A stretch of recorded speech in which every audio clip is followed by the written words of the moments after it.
Thomas the Tank Engine loves his branch line.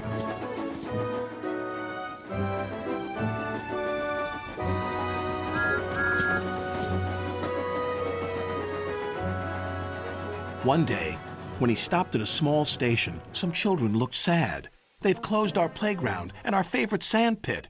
Teacher says the sand is soiled and too dirty to play in. Please help us, Thomas. I'll see what I can do, replied Thomas kindly.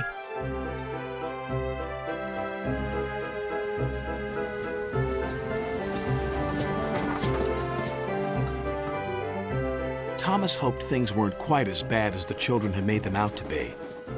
But as he passed their playground, a large sign read, "Playground closed until further notice." The children were right, thought Thomas sadly. He puffed into the yards and was just about to tell the other engines about the playground when Percy rushed in.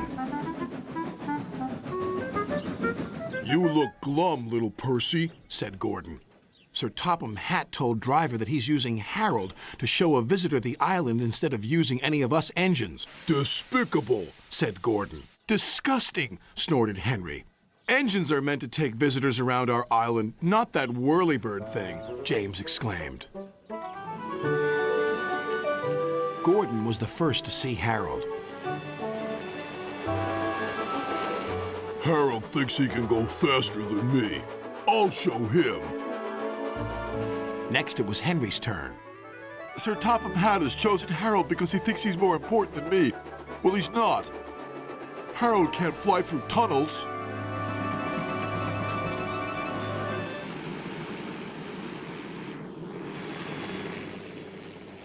Percy stopped by a signal on his branch line near a field where sheep were grazing. Harold hovered for a while, then buzzed away. "I know what he's doing. He's counting sheep." And Percy puffed along his line, feeling much better about things. That evening, the engines talked about the situation. "Harold wants to get rid of us," said Gordon. "He doesn't need tunnels," added Henry. "Don't worry, he's just counting sheep," said Percy. "Counting sheep? Pah!" snorted Gordon. "He's counting how many engines he can get rid of. He'll see how useful I am tomorrow."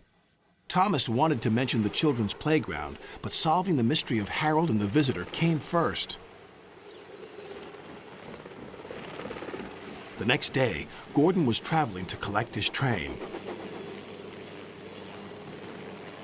"We'll show that whirlybird just how fast you can go, Gordon," said his driver. But because they were watching Harold, they missed a signal and went on to the wrong line.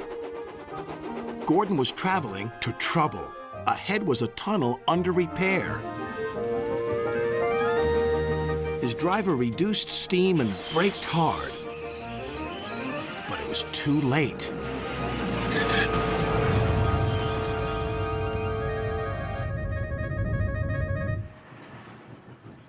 Later, Thomas pulled Gordon clear with the breakdown train. Sir Topham Hatt spoke severely to Gordon's driver. "Will Gordon be scrapped, sir?" asked Thomas sadly. "What makes you think that?" said Sir Topham Hatt. Thomas decided to pluck up courage. "Because the engines think the visitor is here to see if we can be replaced by Harold." Sir Topham Hatt laughed. "Well, the engines are wrong, and you shouldn't listen to rumors, Thomas. This gentleman is making a new playground for the children. It was easier to find a suitable site from up in the air." "And what's more," said the visitor, "that tunnel sand will be perfect for the playground. Sand we found by accident, you might say." Sir Topham Hatt still uses Harold to fly above the island. But all the engines know that Harold isn't spying on them. He is just being very useful.